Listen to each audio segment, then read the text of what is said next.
తరఫున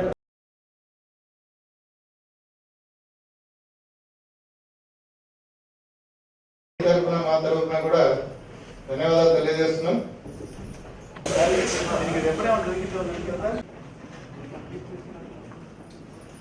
sir already తెలుగులో ఉన్నది వీళ్ళందరికీ కూడా అది కమ్యూనికేట్ చేస్తాం సార్. మెటీరియల్ కాంపోనెంట్ ఏ విధంగా మనం డెవలప్మెంట్ అవసరమో అది కూడా చెప్పడం జరిగింది. చాలా రోల్ ఉంది. రెవెన్యూ ప్లాంటేషన్ లో సిబ్బందితో పాటు వీళ్ళు కూడా ఇంపార్టెంట్.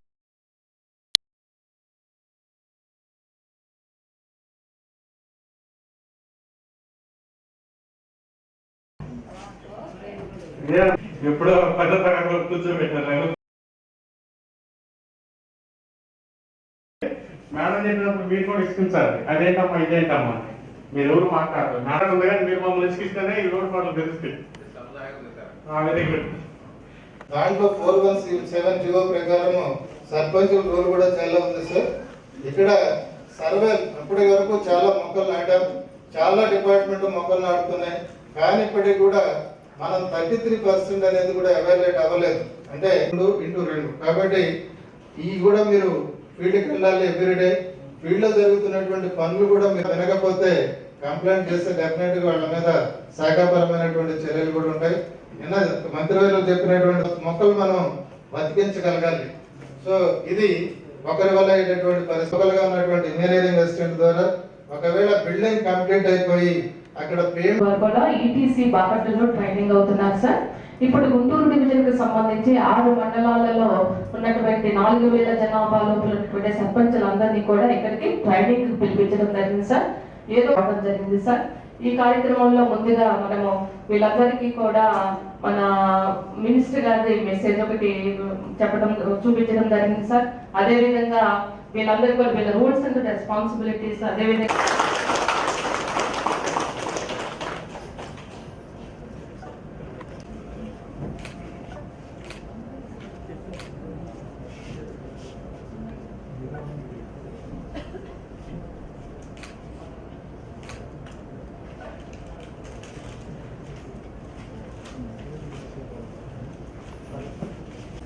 సర్పంచులందరికీ నమస్కారాలు. ఇప్పుడు మీరు చూసిన వీడియోలో మీరు చూసి ఉంటారు. అది 1950 వరకు జరిగిన సంవిధానం అంటే కాన్స్టిట్యూషన్ గురించి అన్నారు. కానీ ఏదైతే లోకల్ బాడీ విధానం ఉంది, అర్బన్ లోకల్ బాడీ కానీ రూరల్ లోకల్ బాడీ, దానికి అమెండ్మెంట్ అనేది ఇంతకుముందు ఎంపీడీ గారు చెప్పినట్టు 73-74 అమెండ్మెంట్ లో మన కాన్స్టిట్యూషన్ లో వచ్చింది.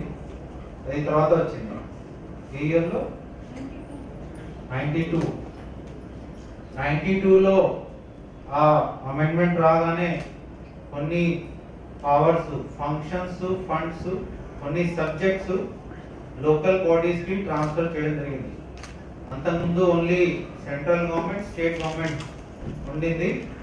3rd ఇయర్ ఆఫ్ గవర్నెన్స్ అనేది ఆ 73rd, 74th అమెండ్మెంట్ తర్వాత ఈ స్ట్రక్చర్, ఈ విధానం వచ్చింది.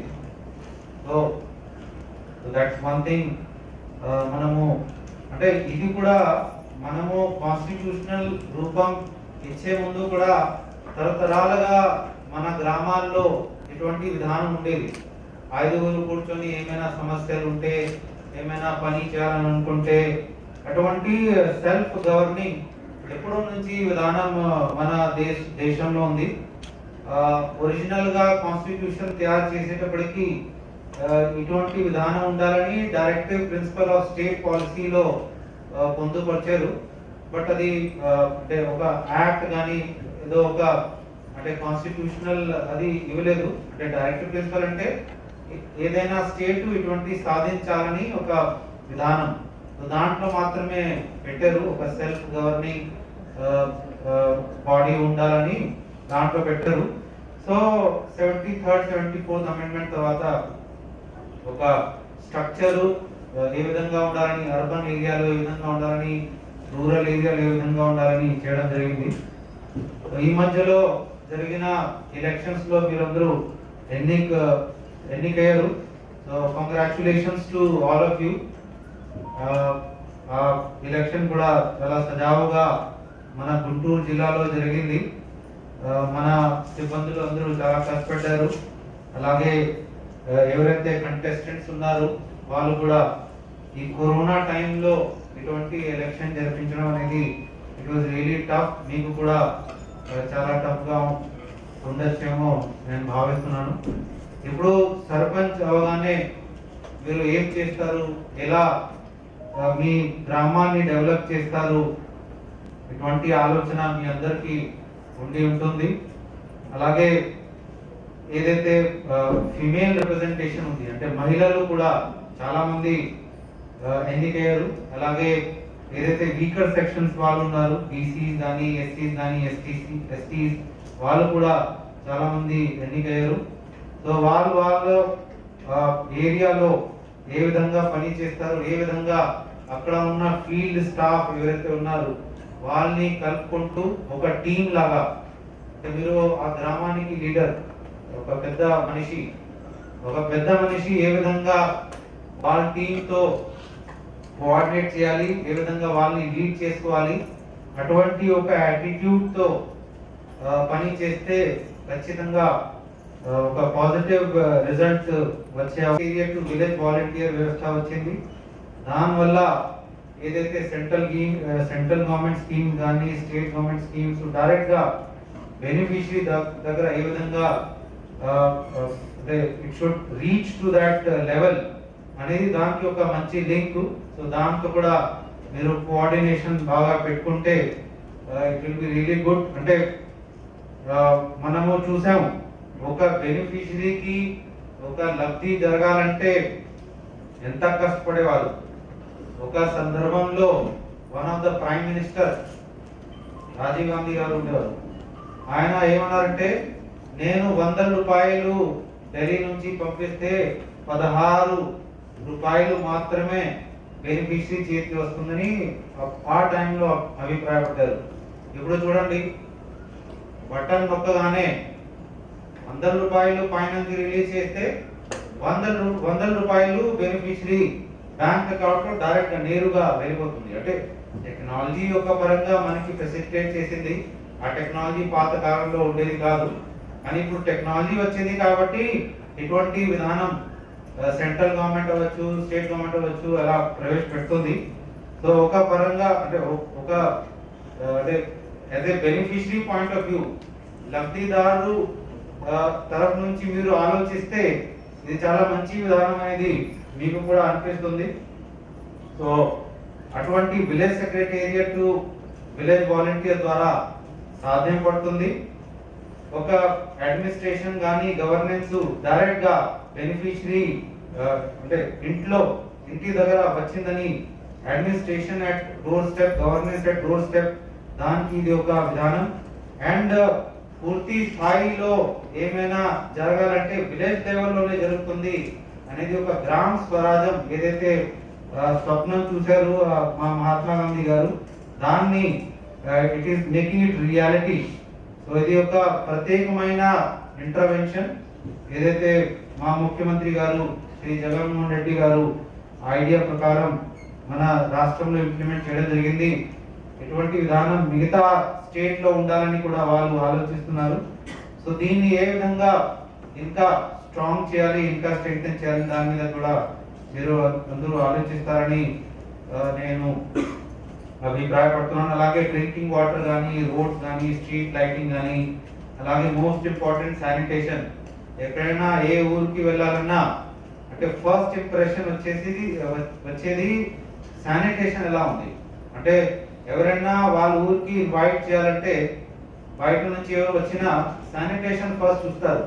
శానిటేషన్ బట్టి ఈ గ్రామం ఎలా ఉందని అభిప్రాయపడతారు. అందుకనే శానిటేషన్ ఇస్ మోస్ట్ ఇంపార్టెంట్.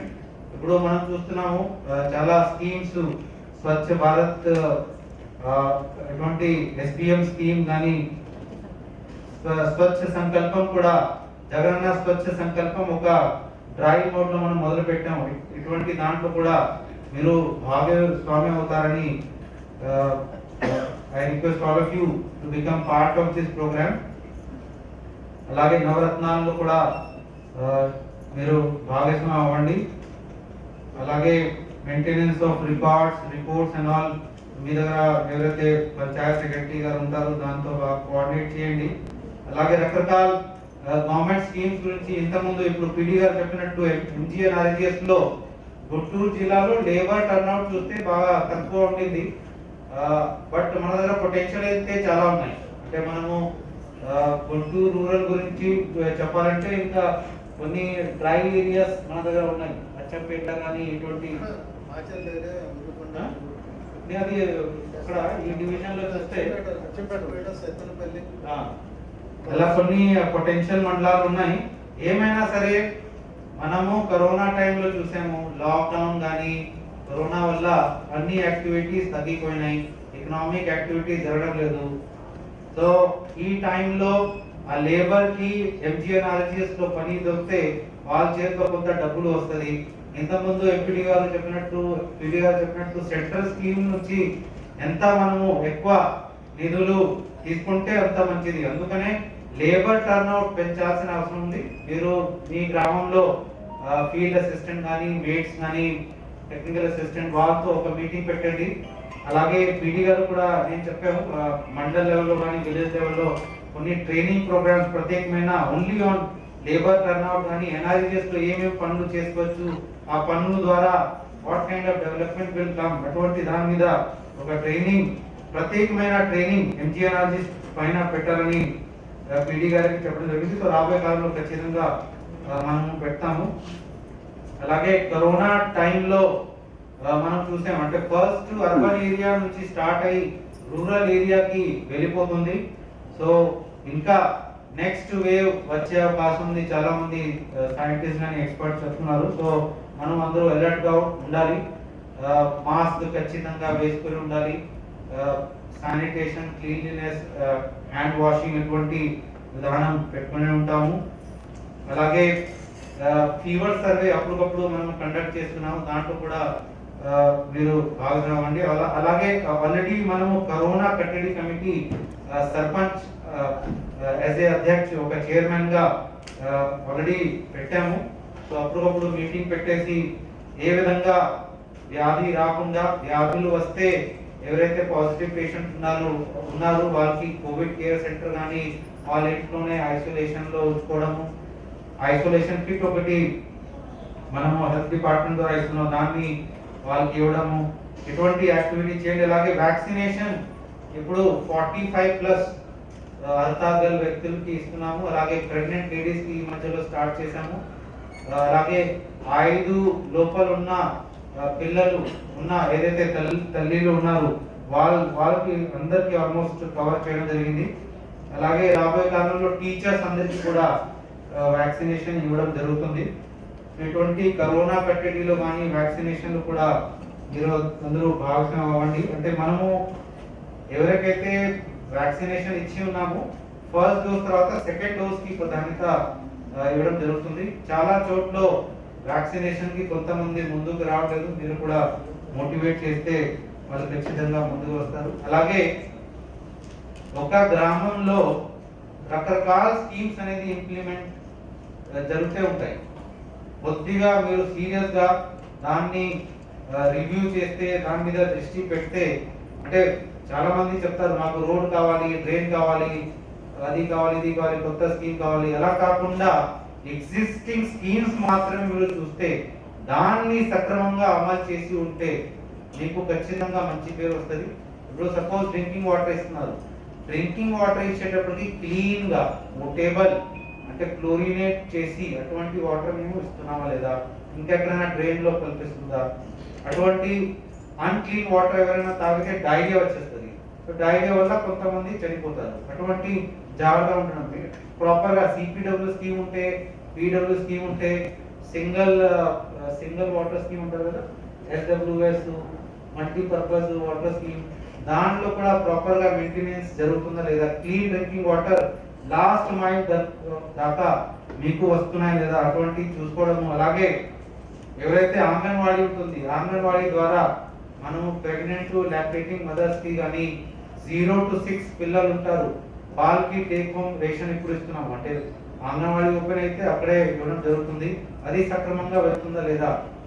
ఏదైతే మహిళలు ఉన్నారు వాళ్ళు ఐరన్ లోపం, వాళ్ళ శరీరంలో ఐరన్ లోపం ఎలా ఉంది, న్యూట్రిషన్ ఏ విధంగా తీసుకుంటున్నారు, వాళ్ళ ఇంట్లో ఏ రకంగా భోజనం తీసుకుంటున్నారు, ఎవరైతే పుట్టిన పిల్లలు ఉన్నారు వాళ్ళకి ఎన్ని విధాలుగా వ్యాక్సినేషన్ చేయడం జరిగిందా లేదా, వాళ్ళ వెయిట్ ఎలా ఉంది, అండర్ వెయిట్ గా ఉన్నారా లేకపోతే షార్ట్ హైట్ ఉందా, అటువంటి చూసుకోవడం. అంటే నేననేది ఉన్న స్కీమ్ లో ఎంత సక్రమంగా మీ విలేజ్ లో ఇంప్లిమెంట్ చేయగలిగితే that will reflect your the leadership quality. అంటే ఇంతకుముందు భక్తులు చెప్పినట్లు అంటే బిల్డింగ్ పైన మీ పేరు ఉంటుంది, అలాగే మీరు సక్రమంగా పని చేస్తే ఊర్లో ఉన్న ప్రజలు మైండ్ లో మీ పేరు ఉంటుంది. వాళ్ళ జీవిత కాలము ఆయన పుల్లయ్య గారు మా దగ్గర సర్పంచ్ గా చేశారు, ఆయన ఉన్న టైంలో అన్ని చాలా సక్రమంగా జరిగిందని అభిప్రాయపడతారు. సో బిల్డింగ్ లో పేరు ఉంటుంది, అది ఫిజికల్, అది 30 years తర్వాత బిల్డింగ్ పాడైపోతుంది, డిస్మెంటల్ అయిపోతుంది, పేరు పోతాయి. కానీ మీరు సక్రమంగా పని చేస్తే అందరినీ బాగా పలకరించి ఒక ఫ్రెండ్లీ వాతావరణంలో అందరినీ టీమ్ లాగా ముందుకు తీసుకెళ్లి అన్ని విధాలుగా ప్రాపర్ గా పని చేస్తే మైండ్ లో మీ పేరు ఉండిపోతుంది. పుట్టిన పిల్లలు కూడా చెప్తారు ఆ టైంలో ఆ సర్పంచ్ గారు ఉండేవారు. So that kind of name మీరందరూ పొందాలని కోరుకుంటూ, అలాగే ఈ శిక్షణ కార్యక్రమం ఏర్పాటు చేసిన అధికారులు అందరికీ, అలాగే స్టేట్ లెవెల్ రిసోర్స్ పర్సన్స్ కానీ అందరికీ ధన్యవాదాలు తెలియజేస్తూ, ఈ ట్రైనింగ్ ప్రోగ్రామ్ మీరందరూ 100% అటెండ్ అయ్యి ఏదైతే 3 రోజుల కార్యక్రమం ఉంది అది విజయవంతంగా చేస్తారని కోరుకుంటూ సెలవు తీసుకుంటున్నాను.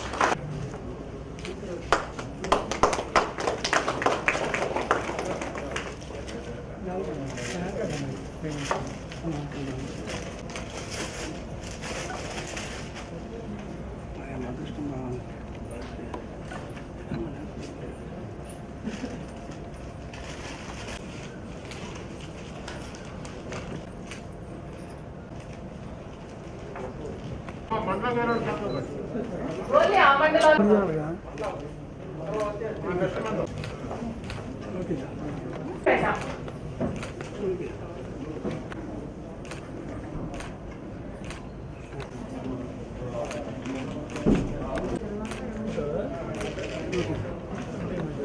Subscribe to our channel by clicking the subscribe button.